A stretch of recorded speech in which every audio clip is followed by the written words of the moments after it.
출애굽기 14장입니다.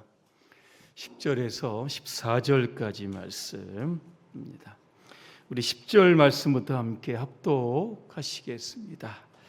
바로가 가까이 올 때 이스라엘 자손이 눈을 들어본즉 애굽 사람들이 자기들 뒤에 이른지라.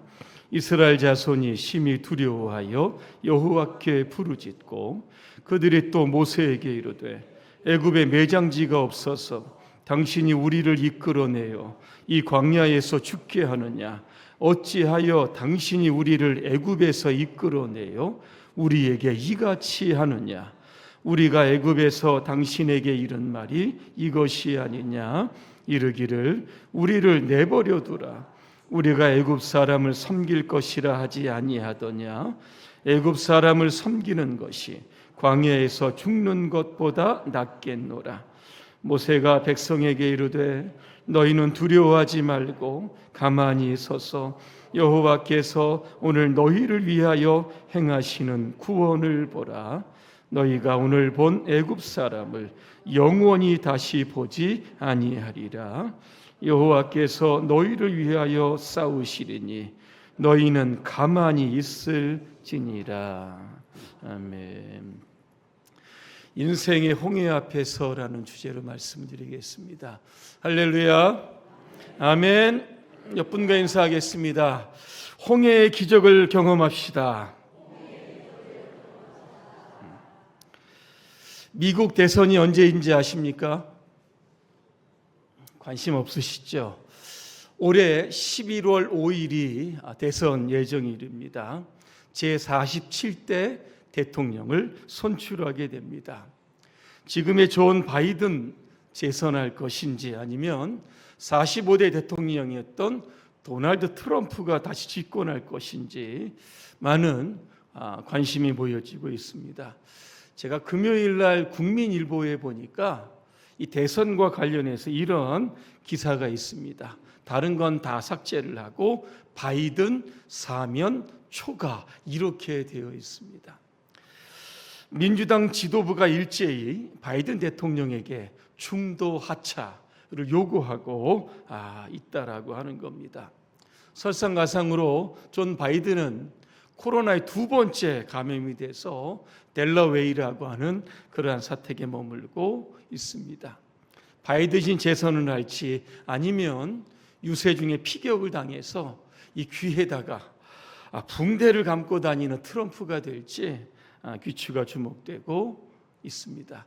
여러분 누가 대통령이 되었으면 좋겠습니까? 안 가르쳐줘도 괜찮습니다. 지난주에 제가 집사님과 이야기하는데 이런 이야기를 합니다. 목사님, 제가 지금 사면초가입니다. 사면초가 여러분 아마 그 뜻을 다 아실 텐데 제가 다시 한번 그 유래를 말씀을 드리려고 합니다. 이 초나라의 항우가 한 나라의 유방에게 패하게 됩니다. 초나라는 한 나라에 의해서 이제 둘러싸여져 있는 겁니다. 그런데 밤마다 사방에서 초나라의 노랫소리가 들려오는 겁니다. 그 소리를 듣고 포위되었던 초나라의 군사들은 고향을 생각하기 시작합니다. 부모를 생각하고 아내를 생각하고 자식을 생각하면서 결국은 다 도망을 가게 되었다라고 한 겁니다. 항우는 자기의 군사들이 한 나라에 다 항복했다고 생각했습니다. 하지만 진짜 이유는 그 유방이 한 나라 군사들에게 초나라의 노래를 부르게 해서 그냥 고향으로 돌아가게 하려고 하는 그런 의도로 꾸민 일이다, 그렇게 되어 있습니다. 사면초가 내면이 다 이 초나라의 노래로 가득하다는 겁니다. 갇혀 있다는 겁니다. 아무런 도움을 받지 못하는 곤란한 지경에 빠져 있는 상태, 이게 바로 사면초가입니다. 이와 비슷한 말이 있습니다. 진퇴양난, 여러분 아마 들어보셨을 겁니다. 깊은 산속에 사슴 한 마리가 호랑이에게 쫓기고 있습니다. 죽어라 하고 도망가는데 앞에 강물이 딱 나타나는 겁니다. 뒤를 돌아보니 호랑이가 쫓아오고 앞으로 가자니 강물이 있고 앞으로도 가지 못하고 뒤로도 가지 못하는 상태, 이게 바로 진퇴양난이라고 하는 겁니다. 우리가 살다 보면 사면초가나 진퇴양난에 빠질 때가 있습니다. 우리가 그때 어떻게 해야 합니까? 이 안티프레질이라고 하는 그런 책이 있습니다. 이 책을 썼던 사람이 미국의 경제학자였던 그 나심 탈레브라고 하는 그런 학자입니다. 이 프레질이라고 하는 뜻은 깨어지기 쉽다라고 하는 뜻인데 이 안에 안티가 이렇게 붙었다는 겁니다. 외부의 충격이 가해졌을 때 이게 깨지는 것이 아니라 오히려 더 단단해진다라고 하는 겁니다. 실패와 스트레스를 경험하게 되면 사람이 이제 긍정적인 자극을 받아서 더 강해진다라고 하는 뜻입니다. 우리나라 이야기에 비온 뒤에 땅이 굳어진다라고 하는 게 바로 이 안티프레질이라고 하는 여러분 뜻입니다. 이 책에 보니까 이런 글귀가 있습니다. 바람은 촛불 하나는 꺼트리지만 모닥불은 활활 타오르게 한다. 바람을 기다리는 불이 되라. 이런 얘기가 있습니다. 바람에 타오르는 모닥불처럼 삶의 위기를 성장의 기회로 만들어가라, 그런 뜻이 있습니다. 위기를 당하면 주저앉고 절망하고 그 위기 가운데 침몰하는 사람도 있지만 오늘 안티프레질입니다. 오히려 바람을 기다리고 그로 인해서 활활 타오르는 그것을 다시 한번 성장의 기회로 바꾸어가는 사람들이 있다라고 하는 겁니다.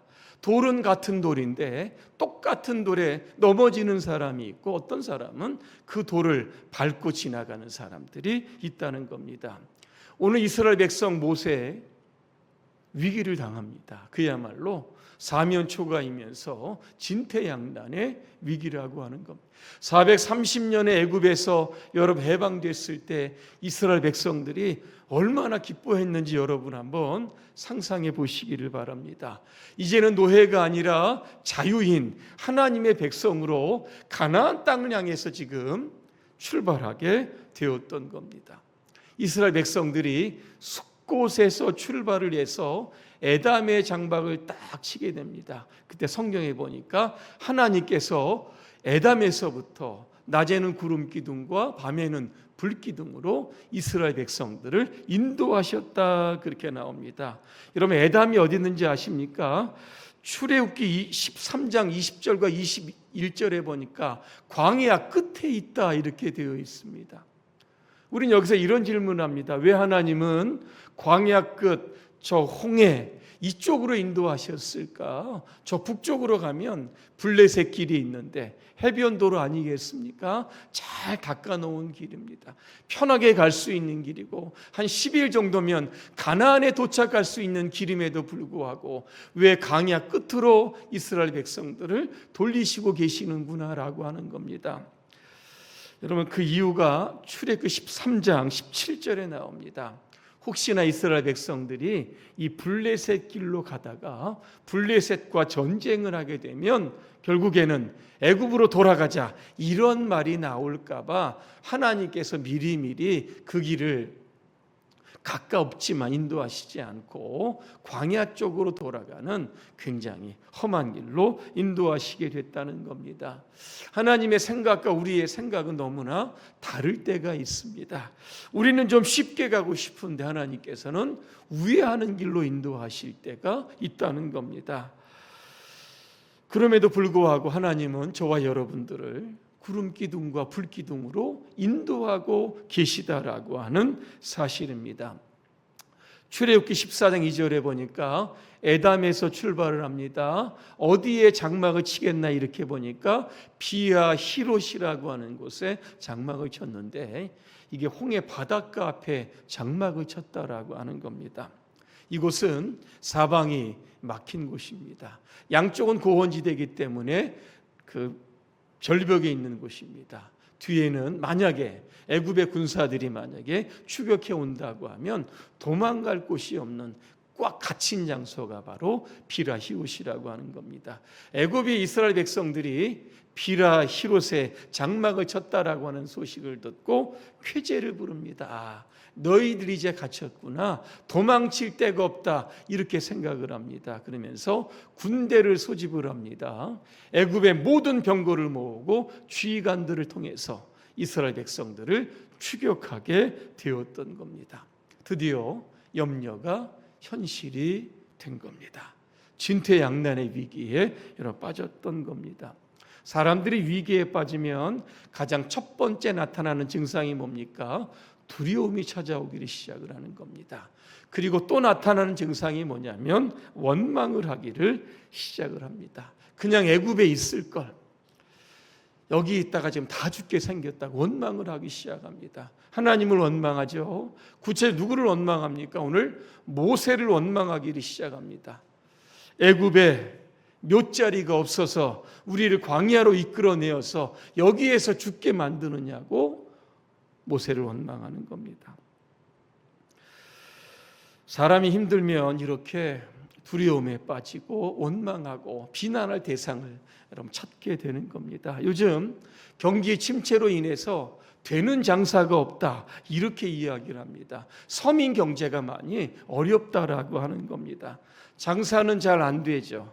은행에서 빚을 냈는데 빚 갚으라고 독촉을 하죠. 상황이 이렇게 되다 보니까 가족들끼리도 여러 가지 불신과 원망으로 가득 차게 되었던 겁니다. 오늘 여러분의 삶이 이런 상황에 놓였다라고 하면 여러분 어떻게 하시겠습니까? 하나님을 믿으면 더 잘 살 것 같았는데 오히려 삶이 어려워졌다. 도대체 신앙이라는 것이 무엇일까? 왜 하나님을 내가 믿어야 되는지 이런 의심에 빠질 때도 여러분 있다라고 하는 겁니다. 하지만 우리의 인생은 여러분 쉽지 않습니다. 인생이라고 하는 한자를 여러분 한번 머릿속에 한번 떠올리기 바랍니다. 인자는 사람끼리 서로 기대어 있는 모습이 아니겠습니까? 여러분 생자를 보시기 바랍니다. 소우자와 한일자가 이렇게 묶어진 겁니다. 그러니까 뭐냐? 인생은 소가 외나무 다리를 지금 건너는 모습이 바로 인생이라고 하는 겁니다. 얼마나 위태위태합니까? 비바람이 부르면 흔들흔들 할 겁니다. 중심을 잡지 못하면 이 외나무 다리에서 떨어질 수도 여러분 있는 겁니다. 하지만 누군가는 이야기합니다. 인생은 기회다라고 하는 겁니다. 이런 뜻에 나온 단어가 바로 이 전화위복이라고 하는 단어입니다. 중국 전국 시대에 여러 나라의 재상을 지냈던 이 소진이라고 하는 사람이 이런 이야기를 했습니다. 옛날에 일을 잘 처리했던 사람은 화를 바꾸어 복을 만들었다. 이거 전화위복 아니겠습니까? 실패한 것을 바꾸어 공을 만들었다 그랬습니다. 이게 바로 임패위공이라고 하는 단어입니다. 제임스 와트는 이런 이야기를 합니다. 위험은 당신을 집중하게 만들고 당신의 생각을 예리하게 다듬는다 이렇게 이야기합니다. 세상에 위기와 기회는 늘 상존하고 있는 겁니다. 잘 나갈 때 위기가 찾아올 수도 있고 위기 때에 다시 한번 기회와 성공으로 갈 수 여러분 있다는 겁니다. 오늘 모세는 이제 절체절명의 위기 아니겠습니까? 진퇴양난입니다. 이 위기를 어떻게 돌파해 갔는지 오늘 세 가지 말씀을 드리려고 합니다. 첫째로 여러분의 인생 앞에 홍해가 있다라고 하면 두려워하지 마시기를 바랍니다. 오늘 13절에 보니까 모세가 백성에게 말합니다. 두려워하지 말아라 그랬습니다. 두려움이 뭘까를 제가 지금 사전에 찾아보니까 이렇게 되어 있습니다. 어떤 현상이나 경험을 예상했을 때입니다. 우리가 가지게 되는 불안정한 감정을 두려움이다 그랬습니다. 아직 다가오지 않은 겁니다. 경험하지 않은 건데 이미 머릿속에 안 될 것 같다. 이런 생각이 바로 두려움이라고 하는 겁니다. 사람들은 대개 한 대여섯 가지의 두려움을 가지고 산다고 합니다. 예를 들면 이겁니다. 실패하면 어떻게 될까? 이런 실패에 대한 두려움이 있다고 합니다. 또 내일에 대한 두려움입니다. 내일을 어떻게 살아가야 될지 그런 두려움이 있게 되고 또 다른 사람들에게 인정받지 못하면 어떻게 될까? 또 왕따 당하면 어떻게 될까? 이런 두려움이 있다고 합니다. 사람들보다 뒤처지는 것에 대한 그런 두려움을 사람들은 가지고 산다는 겁니다. 그래서 외치라고 하는 사람이 이런 이야기를 합니다. 사람이 소유한 감정 중에 두려움만큼 판단력을 흐리게 하는 것이 없다. 여러분 이렇게 이야기합니다. 그러면 두려움이 우리의 판단력을 흐리게 하고 우리의 삶을 여러분 흔들어 놓습니다. 여러분 이 두려움 앞에 서 있다라고 하면 여러분 어떻게 대처하시겠습니까? 로버트 모건이라고 하는 분이 홍해의 법칙이라고 하는 책에서 이런 이야기를 했습니다. 이스라엘 백성들은 두려워할 이유가 충분했다. 하지만 이유를 잘 따져보면 안전을 확신할 만한 이유가 더 충분하다. 이렇게 이야기를 합니다. 그들에게는 동맹군이 있었기 때문이다 그랬습니다. 그 동맹군은 애굽에 재앙을 내려 바로를 굴복시켰을 뿐만 아니라 광야에서 구름 기둥과 불 기둥으로 이스라엘을 자상하게 인도하는 분이셨다. 그 동맹군이 바로 하나님이셨다. 그렇게 이야기하고 있습니다. 오늘 우리가 읽었지만 이스라엘 그 백성들을 추격하는 애굽의 군사들이 거의 비아 히롯까지 다 이르게 되었다는 겁니다. 그들을 보고 두려움에 떨었지만 모세는 두려워하지 않았습니다. 왜? 바로의 군대보다 더 가까이 계신 하나님을 경험했기 때문에 그런 겁니다. 여러분의 삶에 두려움이 찾아오면 나 혼자가 아니다. 여러분 이렇게 생각하시길 바랍니다. 우리에게는 영원한 동맹군인 하나님이 계시는 겁니다. 그 하나님을 믿음으로 두려움을 이겨내는 것, 이게 바로 홍해를 건너는 방법입니다. 두 번째는 가만히 서서 하나님의 구원을 바라보아야만 하는 겁니다. 가만히 서서라고 하는 것은 영어 성경에 보니까 스탠드 펌이라고 되어 있습니다. 두려움 앞에, 홍해 앞에 주저앉지 말라는 겁니다. 일어서라는 겁니다. 하나님의 역사를 지금 목도하라고 하는 뜻이 담겨져 있는 겁니다. 스펄전 목사님이 목회를 하다가 너무나 힘들 때가 있습니다. 한 교인의 집을 이렇게 신방하게 됐습니다. 이렇게 보니까 담이 있는 마당에 소가 한 마리 이렇게 있는 겁니다. 담에 갇힌 소는 고개를 들고 초원을 늘 쳐다보고 있었던 겁니다. 스펄전 목사님이 그 성도님에게 묻습니다. 왜 저 소는 맨날 머리를 들고 저 초원을 보고 있습니까? 그랬더니 집주인이 이렇게 이야기를 하는 겁니다. 초원의 풀을 먹고 싶은데 담은 넘어갈 수 없고 주인이 문을 열어주기를 기다리면서 밖을 보고 있다. 이렇게 이야기를 한 겁니다. 그때 스펄전 목사님이 깨달음이 있게 됩니다. 환경 때문에 일이 막히게 되고 사람 때문에 만약에 담장이 있게 되면 그때는 고개를 들고 하나님을 바라볼 때구나. 그런 인사이트를 여러분 얻었다라고 하는 겁니다. 모든 것이 막혔다, 사면이 막혔다라고 하면 이제는 우리가 하나님을 바라봐야 할 때인 줄로 믿습니다. 그래서 13절에 보니까 여호와께서 오늘 너희를 위하여 행하시는 구원을 보라 그랬습니다. 진퇴양난의 위기 가운데서 여러분의 시선이 지금 어디로 가 있는지를 한번 보시라는 겁니다. 문제에 가 있는지, 땅을 쳐다보고 있는지, 원망하는 사람을 향해서 보고 있는지를 한번 보라 그러는 겁니다. 인생의 위기 가운데 우리를 구원해 주실 그 하나님께 우리의 시선을 고정시켜라, 그런 뜻이 담겨져 있는 겁니다. 우리가 이 땅에 살아가는 데 있어서 무엇을 바라보느냐에 따라서 우리의 인생은 얼마든지 바뀔 수 있다는 겁니다. 직업 군인인 남편을 따라서 사막 지역에 살게 된 한 부인이 있었습니다. 맨 처음에는 좋았습니다. 그런데 시간이 지나면서 지루해지기를 시작을 하는 겁니다.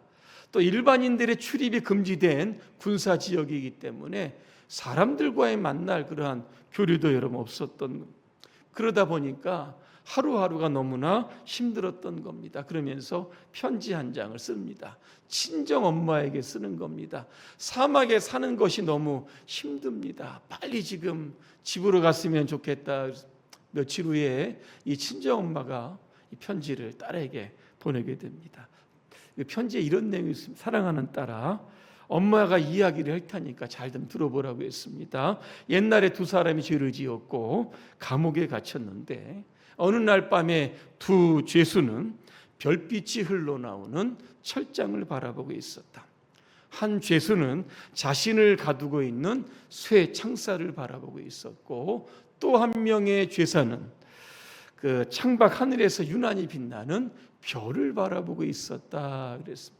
거기에서 또 깨달음을 얻게 되는 겁니다. 사막의 지루함을 떠나서 그거를 넘어 또 다른 것을 보게 되는데, 사막의 피는 선인장에 관심을 가지면서 또 공부를 하기를 여러분 시작했다는 겁니다. 똑같은 상황인데 무엇을 보느냐에 따라 삶은 얼마든지 달라질 수 있다라고 하는 겁니다. 이스라엘 백성들은 홍해를 봅니다. 양쪽의 절벽을 보고 뒤에 있는 애굽의 군사들을 보며 절망을 했지만 모세는 하나님을 바라보는 겁니다. 여러분의 삶의 인생에 홍해가 있다고 하면 이제는 눈을 들어 하나님을 바라보시기를 바랍니다. 그 하나님께서 여러분을 구원해 주십니다. 마지막 세 번째입니다. 우리는 믿음으로 홍해를 건너야 합니다. 히브리서 11장 29절입니다. 믿음으로 그들은 홍해를 육지같이 건넜다, 이렇게 되어 있습니다. 우리가 읽었던 오늘 본문 말씀 뒤입니다. 오늘 출애굽기 14장 15절과 16절 말씀에 이렇게 보니까 15절입니다. 하나님께서 모세에게 말씀하신 이스라엘 백성들을 향해서 앞으로 나아가라, 그렇게 말씀하고 있습니다. 믿음으로 전진한다는 겁니다. 앞에 뭐가 있습니까? 홍해가 있습니다. 말씀 붙들고 그냥 홍해 속으로 들어가라라고 하는 겁니다. 믿음이 여러분 뭡니까? 하나님 말씀 주시면 아멘하고 그냥 앞으로 전진하는 겁니다. 그게 홍해일지라도 들어가는 겁니다. 맥켄토시라고 하는 성경 주석가입니다. 오늘 본문을 이렇게 해석을 합니다. 홍해는 일순간에 갈라진 것이 아닙니다. 이스라엘 백성들이 발걸음을 디딜 때마다 점진적으로 갈라졌을 겁니다. 이런 경험을 통해서 이스라엘 백성들은 하나님을 신뢰하는 방법을 배웠을 겁니다. 또 이렇게 이야기합니다. 하나님은 결코 한 번이 두 걸음을 인내하지 않는다라고 했습니다. 한 번에 한 걸음씩을 인도한다는 겁니다. 그러면 하나님께서 또 다른 길을 열어 주신다라고 하는 겁니다. 그래서 믿음이 있는 사람은 하나님을 의지하는 법을 더욱더 배워간다, 그렇게 이야기합니다. 지금 고인이 되시지만 빌리그레아 목사님 여러분 아실 겁니다. 함께 찬양단에 있었던 킴 웍스라고 하는 이런 분이 있는데 여자분입니다. 이분이 누군지 아십니까? 한국 사람입니다. 6.25 때 피난을 가다가 포탄의 그 섬광을 보면서 실명했던 사람입니다. 부모가 그를 버립니다. 미국에 있는 이 조지 윅스 부부에 의해서 입양이 되게 됩니다. 그때 나이가 한 10살 정도 되는데 12살 때 빌리그레임 목사님 집회에 갔다가 은혜를 받습니다. 그러면서 앞으로 나는 찬양 사역자가 되겠다. 여러분 집에 가서 한번 들어보시기 바랍니다. 굉장히 은혜가 됩니다. 그분이 이런 이야기를 합니다. 나는 시각장애인입니다. 누군가에 의해서 나가 도와주지 않으면 나는 한 걸음도 갈 수 없는 사람이다. 그런 고백을 하면서 우리가 하나님의 인도함을 받는다는 것이 어떤 것일까를 그는 이렇게 이야기를 합니다. 나는 앞을 보지 못하기 때문에 사람의 도움을 받아야 합니다. 그때마다 사람들은 나에게 저 100m 앞에 뭐가 있다고 이야기하지 않습니다. 내 앞에 층계가 있고 내 앞에 흙탕물이 있으니까 피해가라고 그렇게 이야기합니다. 우리의 신앙생활도 마찬가지입니다. 한 걸음씩 한 걸음씩 가다 보면 하나님께서 목적하신 목적지까지 우리를 인도하게 되신다. 여러분 그렇게 이야기하고 있습니다. 여러분 하나님은 저와 여러분들을 한 걸음씩 여러분 인도하십니다. 지치고 힘들 때마다 하나님의 손을 잡고 내가 한 걸음만 더 걸어보자, 이렇게 한번 결단해 보시길 바랍니다. 출애굽기 14장 20절입니다. 이스라엘 백성이 바다 가운데를 육지로 걸어가고 물은 그들의 좌우에 벽이 되었다. 그렇게 말씀합니다. 물에 빠져 죽었을 것 같은 하나님께서 물을 좌우에 벽이 되게 하셨다라고 하는 겁니다. 이사야 43장 1절부터 3절까지 이렇게 보니까 내가 물 가운데로 지날 때 내가 너와 함께 하겠고 내가 강을 건널 때 강이 너를 침몰시키지 못할 것이다. 이렇게 말씀하고 있습니다. 마태복음 10장 29절과 31절입니다. 참새 2마리가 한 양에 팔리지 않느냐. 그러나 그 가운데서 하나라도 너희 아버지께서 허락하지 아니하시면 땅에 떨어지지 않을 것이다. 아버지께서는 너희 머리카락도 다 세신다. 그러니 두려워하지 말아라. 그렇게 말씀하고 있습니다. 하나님은 우리의 아버지가 되십니다. 우리의 구원자가 되십니다. 물이 때로는 불이 우리를 엄습할지라도 하나님께서 우리를 지켜주시는 겁니다. 결론입니다. 우리 눈에 길이 안 보인다고 없다고 없는 것도 아니고 길이 없는 것도 아닙니다. 하나님의 눈에는 다 보이시는 겁니다. 때로는 길을 만드십니다. 홍해 바다에 육지를 만드시고 물을 좌우의 벽으로 만드셔서 홍해를 건너가게 하시는 분이 바로 하나님이십니다. 오늘 이 하루도 이 한 주간도 여러분 살아가시는 동안 홍해를 여러분 다 건너가시기를 바랍니다. 홍해를 건너가는 기적의 주인공들이 다 되시기를 주님의 이름으로 축복합니다. 기도하겠습니다. 은혜로우신 하나님, 우리 앞에 홍해가 있습니다. 좌우에는 벼랑이 있고 뒤에는 바로의 군사들이 추격하는 것처럼 수많은 문제들이 우리를 향해서 달려오고 있습니다. 그럴 때마다 우리의 눈을 열게 하시고 우리를 구원하시는 하나님을 겨냥하며 살게 하여 주시옵소서. 반드시 우리 앞에 홍해가 있지만 홍해를 믿음으로 건너가는 하나님의 백성들 잘 되게 하옵소서. 예수님의 이름으로 기도합니다. 아멘.